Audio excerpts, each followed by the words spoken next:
दोस्तों पॉलिटिक्स को लेके इंटरनेट पे क्या क्या चल रहा है, लोग क्या क्या कह रहे हैं, आइए देखते हैं। ट्रंप गारी देवे राजधानी कुछ न केवे लाचार लोटस फूल राहुल छेड़ देवे खड़गे जी चुटकी लेवे सरकार लोटस फूल अरे ईडी भेज देवे दीदी बंगाली केवे खूंखार लोटस फूल अरे फैली बेरोजगारी चले हैं परदेश नौकरियां जो मांगे तो जुमले जारी होवे जयकार लोटस फूल गुजरात दोबारा जाओ स्टेचू देख के आओ खुद भी बनकर दिखलाओ सरदार गेंदा फूल दिन भर ही लेते रहते खुद की सेल्फी ये ऐसे अब जनता को लगते हैं ढिंचक पूजा के जैसे किरदार लोटस फूल पर्दे के पीछे रेवे जीएसटी खींच देवे पर्वत ही बेच देवे होशियार लोटस फूल ओए होए होए ओए होए होए आईटी सेलों के फंडे स्वघोषित है भगवान वोटिंग चोरी में निकला गंगाधर शक्तिमान आर पार लोटस फूल महंगाई की डायन डार्लिंग क्यों बन गई मुद्दे सब ढाके भीतर बदमाशी कर गए मित्र कलाकार लोटस फूल। भाई इसे कहते हैं बिना हाथ उठाए तमाचा मारना, और मतलब गंगाधर ही शक्तिमान है, इसमें कोई डाउट नहीं है गाइस, गंगाधर ही सच में शक्तिमान है। जहाँ तक बात परिवारवाद पे है, परिवारवाद पे आती हूँ। कैसे भाई, दूसरे के यहाँ परिवारवाद और आपके यहाँ क्या? इनके जो डिप्टी चीफ मिनिस्टर हैं सम्राट चौधरी जी, उनके पिताजी थे शकुनी चौधरी जी, हमारे आरजेडी में थे, वो भी उनके वो परिवारवाद से नहीं आते हैं? आप बताइए ना, रविशंकर प्रसाद जी जो बिहार से ही हैं, बीजेपी संघ का फाउंडर मेंबर एक रहे हैं बिहार में, वो परिवारवाद से नहीं आते। आपके घर में दिन रात जर्नलिज्म हो रहा है, पॉडकास्ट हो रहा है, ठीक है? आप पॉडकास्ट की बातें करते हो, एडिटिंग की बातें करते हो, सवाल पूछने की बात करते हो, आज मैंने ये पूछा वो पूछा। आमतौर पर ये सहमति है कि माहौल में बच्चा पॉडकास्टर या जर्नलिस्ट यही पैदा होगा, है ना? संभावना है। डॉक्टर के घर डॉक्टर क्यों होता है? क्योंकि माता पिता डॉक्टरी की बात कर रहे हैं तो डॉक्टर बन गया, इंजीनियर है तो इंजीनियर बन गया, और पॉलिटिशियन है स्वाभाविक है पॉलिटिशियन बनेगा। लेकिन परिवारवाद कहां शुरू हो जाता है कि इस वाले सोफे पर बैठे हुए हैं आप, और इस सोफे पर आपने लगा दी अपनी स्टैंप कि बैठेगा तो मेरा बेटा ही बैठेगा इस पे, वरना इसको तो मैं पैक कर दूंगा। ये है परिवारवाद। सम्राट चौधरी जी का बेटा क्या बनेगा ये तय है क्या भाजपा में? प्रधानमंत्री श्री नरेंद्र मोदी जी का कोई भी परिवार का व्यक्ति प्रधानमंत्री ही बनेगा कि तय है? तो लालू जी होंगे तो तेजस्वी जी ही होंगे, किसी भाजपा में ये तय है क्या? कोई बताइए। लेकिन मैं ये कह दूं कि सुनो जी, भाजपा का प्रवक्ता तो मेरा बेटा ही बनना चाहिए, वरना कोई नहीं बने। वहां प्रॉब्लम।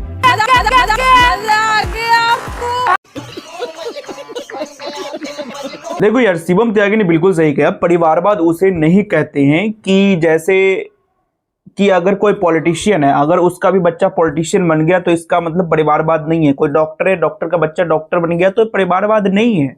परिवारवाद वो होता है जब बाप का अधिकार, उसके बाद फिर उसके बेटे का अधिकार, फिर उसके पोते का अधिकार, ये जब टैग लग जाता है ना, दिस इज परिवारवाद, दिस इज नेपोटिज्म। मेरा सवाल आलोक जी से है कि इन्होंने अभी सरकार को टर्म पे आके सरेंडर करने का बात कही।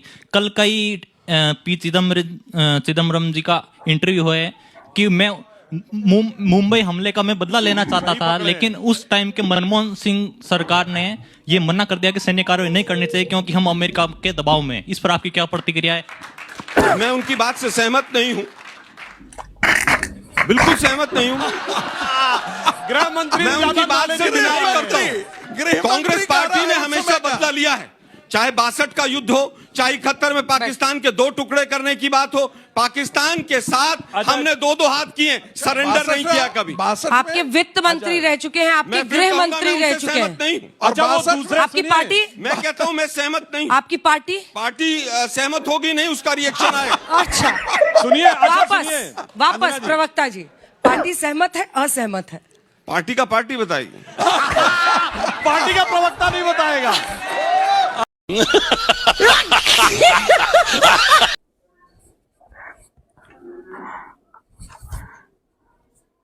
भाई इनके सरकार में मंत्री रह चुके लोग कह रहे हैं कि हम उस टाइम पे हमला करना चाह रहे थे, बट इन लोगों ने रोक दिया।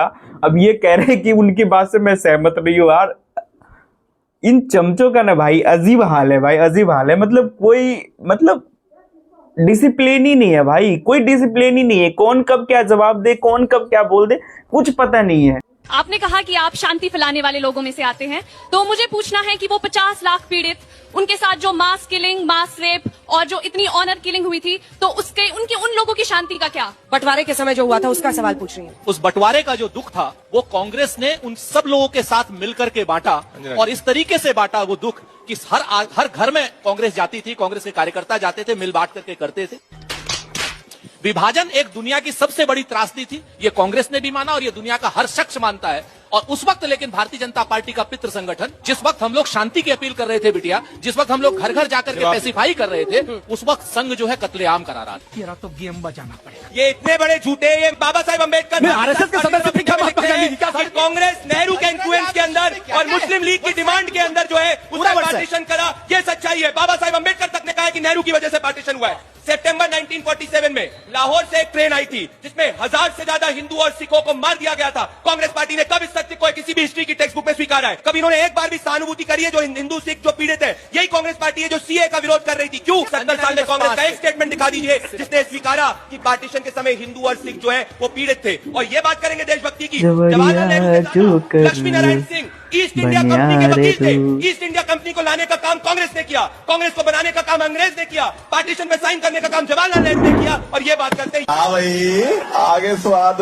भाई सुरेंद्र राजपूत जी तो बिल्कुल ही एक्सपोज हो गए भाई, बिल्कुल ही एक्सपोज हो गए। बेचारा शर्मा भी रहे थे।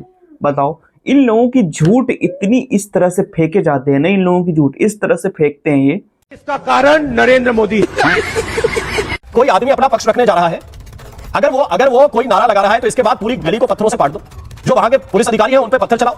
कल बेचारे 2 कांस्टेबल उनके पीछे यहाँ के पत्थर मारे, क्यों लगा? वर्दी खून से नहाई हुई है भाटी जी, उनकी क्या गलती थी? वो तो मैंने मान ली सर, मैंने आपकी बात मान ली, पत्थर फेंकना गलत है, लेकिन वो परिस्थितियां पैदा कर रहा है, जो उत्तेजना पैदा कर रहा है, उसकी आप गलती नहीं बताओ। जिस लैंड को ये वक्फ बता रहे हैं, जिस लैंड के ऊपर ये कब्रिस्तान बता रहे हैं, ऐसा कब्रिस्तान जिसके ऊपर शादी का टेंट लगा हुआ है, जिसमें मैटरनिटी सेंटर चल रहा है, जिसमें डायग्नोस्टिक सेंटर चल रहा है, जिसके ऊपर हंस रहे हैं जज साहब कि ये दुनिया का पहला कब्रिस्तान है जिसके अंदर कारपेट बिछे हुए हैं। और भाटी साहब ये चाहते हैं कि जहां मेरे हित प्रभावित हो मैं वहीं बोलूं। बरवाला गांव में 144 बीघा जमीन देश की राजधानी में वक्फ हो गई, मैं ना बोलूं। साउथ दिल्ली में जो असोला भाटी ये अभ्यारण्य है, जो फॉरेस्ट है, 60 बीघे धरती पर देश की राजधानी में कब्रिस्तान बनाकर वक्फ बाई यूजर कर ली। आज चीफ जस्टिस दिल्ली हाईकोर्ट ने डायरेक्शन दी है मेरी शिकायत पर कार्रवाई करने की। एक टॉयलेट को मस्जिद में बदल दिया दक्षिणपुरी में, वो टॉयलेट का पूरा ब्लॉक वक्फ हो गया। भाई ये लोग पता है, ये लोग तब बोलेंगे जब हिंदू के कुछ भी टेम्पल हो, रिलीजियस हो, या फिर कोई भी धार्मिक जगहों के ऊपर अगर कुछ होगा ना, तब ये लोग बोलेंगे, तब उसके अगेंस्ट में खड़े होंगे। लेकिन अगर कहीं पे कुछ और हो रहा है, पत्थरबाजी हुई अतिक्रमण हटाने के टाइम पे, ये लोग वहां पे नहीं बोलेंगे क्योंकि इनका वोट बैंक जो ठहरे, ये लोग वोट बैंक नाराज हो जाएंगे ना भाई, तो उनके अगेंस्ट नहीं बात कर सकते। और आने वाले 1-2 साल में इलेक्शन है, तो उनके अगेंस्ट कैसे खड़े हो सकते हैं ये लोग? नहीं हो सकते हैं। तो चिंता मत करिए। अभी मैं गाली नहीं दे सकता। नहीं, गाली नहीं देना। अब फैमिली देखती है,